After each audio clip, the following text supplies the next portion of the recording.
yo creo que hay, digamos, dos dimensiones a través de las cuales podemos aportar conocimiento original dentro de nuestro campo específico en el que estemos, y dentro del tema también en el que estemos trabajando.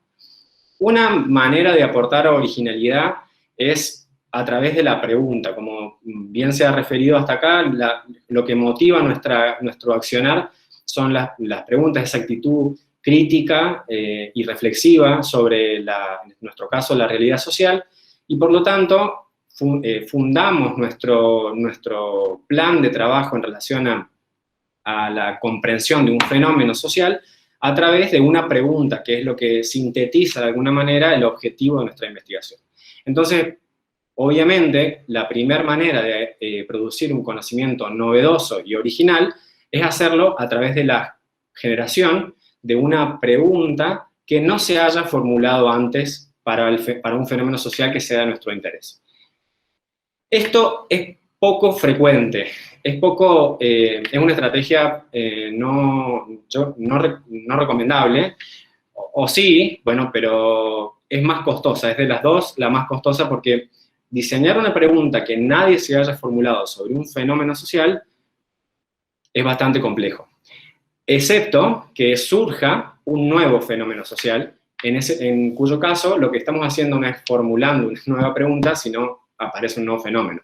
Entonces nuestro aporte no va a ser original porque nadie probablemente haya estudiado ese fenómeno, pero no va a ser como consecuencia de que nosotros tuvimos una idea, es decir, original, es decir, una relación causal, por ejemplo, entre un fenómeno social,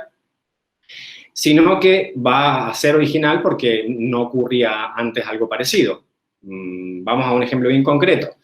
La pandemia que estamos viviendo ahora nos va a otorgar probablemente un experimento natural a los investigadores en ciencias sociales del que no hemos dispuesto nunca en la historia.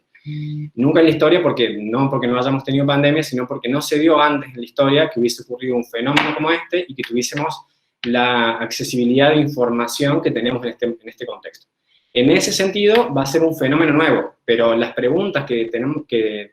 formular, una pregunta original no tiene que ver con que se produzca un nuevo fenómeno, sino un fenómeno ya ocurrido antes. Intentamos explicarlo a través de otra estrategia, es decir, diseñando o formulando una relación de causalidad, por ejemplo, dentro de un fenómeno que ya ocurría antes. La forma más fácil de aportar originalidad, bueno, más fácil, menos costosa, vamos a decir, o menos dolorosa, para usar la misma estética que Bruno, la forma de otorgar originalidad a una pregunta de investigación es, en mi opinión, puede ser a través de analizar un fenómeno que ya había sido estudiado para otro momento o para otro lugar. Por ejemplo, estudiar la manera a través de la cual se manifiesta la informalidad en Argentina y su vínculo con la educación es un tema que no ha sido muy estudiado para nuestro país y para este tiempo, para este momento. Pero sí lo ha sido muy estudiado, sí ha sido muy estudiado para el caso, por ejemplo, europeo, la relación entre el mercado laboral y el sistema educativo. Es decir, que una forma de aportar originalidad en el campo de las ciencias sociales es tratar de responder una pregunta que se había formulado para otro contexto o para otro momento. Otra forma de aportar originalidad es a través de una estrategia metodológica novedosa, es decir, la misma pregunta que alguien respondió para mi país y para este lugar, para este momento del tiempo, la voy a tratar de probar, de validar con otra metodología distinta, que puede ser complementaria o puede ser contrapuesta. Y eso nos va a permitir generar, robustecer el conocimiento, porque aun cuando la pregunta haya sido formulada y respondida para el mismo lugar y el mismo tiempo, estamos aportando una nueva metodología, una nueva forma de responder a esa pregunta, que es la innovación metodológica, digamos.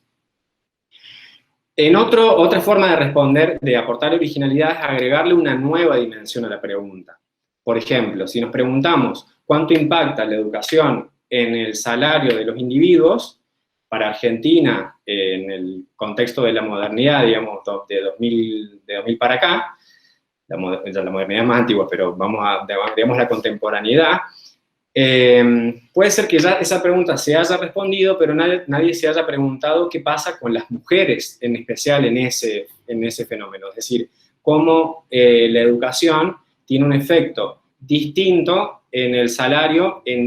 si consideramos hombres por un lado y mujeres por otro. Es decir, agregamos una nueva dimensión de análisis. Es el mismo fenómeno, pero agregamos una nueva dimensión de análisis. Y por último, que también se refirió mucho acá, porque es el problema de las ciencias sociales, y tiene que ver con la disponibilidad de datos, o las herramientas, que están bien emparentadas. Es decir, herramientas tecnológicas que nos permitan recopilar una gran cantidad de datos en tiempo real, ahora disponemos de esas herramientas y podemos conseguir datos de mejor calidad que para otro momento del tiempo no era posible porque no estaban diseñadas esas herramientas. Es decir que ahí también tenemos una nueva forma de aportar conocimiento original, que es a través de la utilización de una fuente de datos que no había sido empleada para responder esta pregunta. Esto para el caso argentino es importante porque nuestras bases de datos no son tan buenas como quisiéramos, pero son lo suficientemente buenas como para explotarlas más de lo que están explotadas ahora. Entonces, este es un punto importante si a ustedes les interesa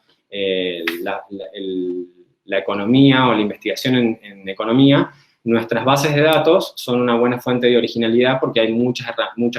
cosas que podemos relevar ahí y que no han sido suficientemente explotadas porque nuestro